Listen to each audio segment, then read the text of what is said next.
Hey guys, so what are three things that I would probably do differently with the next business idea I pursue or the next business venture? This is just three things that I've considered that I could have potentially done differently. It's important that I have no regrets and I keep pursuing what I'm pursuing right now, but this is food for thought for you. So hopefully, if you're an aspiring entrepreneur or somebody who's delving into your next business venture, you keep this in mind. And these are three things that can hopefully help you out and potentially make you a lot of money. So the first thing is with Hobby Solver, I didn't pursue the business model and the monetization model we have. We can't really use a subscription model without making it incredibly complicated and change a lot of things up. But subscription models are the thing right now. And the reason why all these companies, you can't really buy one thing from them anymore. You have to opt into the subscription, and the subscription is just a little bit more expensive than if they do offer just one thing. If you were to buy the one thing, it's just a little bit less expensive than buying a whole month's worth of multiple things. And this isn't because they're trying to give you a deal. It's because they know that they can make a lot more money based off of this model. Charging like $30 a month for, let's say they give you stock photos and stock images, and you pay $30 a month to gain access to them. We'll do that opposite. Why they do this is because they know in the long run they're going to benefit off of this incredibly. This is how you lock people in. This is how you get people constantly paying, so that they almost feel guilty when they stop their subscription or when they feel like they don't need your service anymore. And a lot of people, I can't imagine how much these big companies are making off of people simply those extra months they get payment from people just because they forgot to cancel their subscription. So that's one thing I might do differently the next business venture. Think of how I can implement a subscription model, because leveraging that monthly recurring revenue, the MRR, is another thing why they do this. For anybody new in the entrepreneur world, data is so key. It's so important, and you can leverage it to create exponential results. So the amount of data they get from this model, they'll get the churn rates. They'll know how many people are, churn is just how many people are you losing per month, how many people are ending their subscription. They get to easily calculate their LTV and their CAC ratios.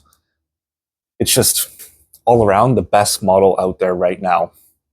Second thing I'd probably do differently is I pursued the B2C. Hard to write here. Get this eraser.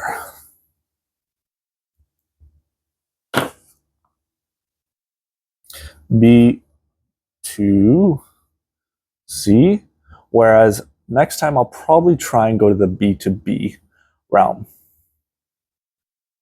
I think the B2B realm is the place to be right now. Businesses have a lot of cash flow to pay for services that businesses are offering them, and they have lots of problems to solve. And the good thing about B2B is that you might not have as many prospective customers or avatars, but the amount businesses will pay is much higher, and the problems you can solve for businesses can be much bigger. And what I've seen in the business B2B space is that if you really provide a great service to let's say Walmart, the higher ups of Walmart will tell other businesses about you, and having the name, instead of having, when you're talking about let's say on your landing page on your website, you have your top reviews. You have these what's the word escaping me? These testimonials from customers.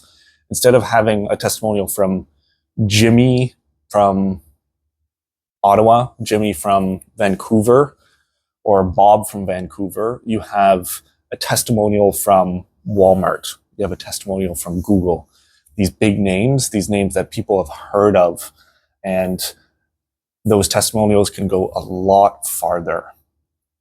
And a referral from a well-known company that has a good reputation goes a lot farther than a referral simply from Bob. Last thing is that when I'm first starting off, I'd focus less on planning and building out business plans and systems. Even though those can help, I'd probably want to focus first on just taking action. And I mentioned in my last video that I read one of my favorite books on business I've read is The Lean Startup. And following the Lean framework, rolling out potentially, in my case, rolling out a very minimal version of my application as soon as possible that just serves the one purpose, doesn't even look that good, but it can solve the problem itself. As long as it's solving the problem, rolling that out as soon as possible, not planning a nice looking UI, not planning an artful design, not focusing too much on branding at first, and then reaching out to customers and building off of feedback. I wish I did more of that. I wish that I spent less time planning with myself, planning out business plans and fake financial projections, and more time just taking action, building out an MVP, minimum viable product, and then building based off of customer feedback and giving out free trials, etc. And yeah, those are the three things that I'd probably think about doing differently. I know this isn't a very structured video. None of my videos will be very structured, but I just like to come on here and rant. So hopefully this has given you some food for thought about whether or not you're venturing into your next thing, or you simply want to just listen to a rant about business. Hopefully you've gained something from this. But let me know in the comments below, what sort of trends are you seeing right now that you might want to pursue, whether it's something you've heard about the subscription models that everybody's rolling out now. What are your thoughts on B2C versus B2B? And what are your thoughts on simply taking action versus having big plans and building a big business plan? Let me know.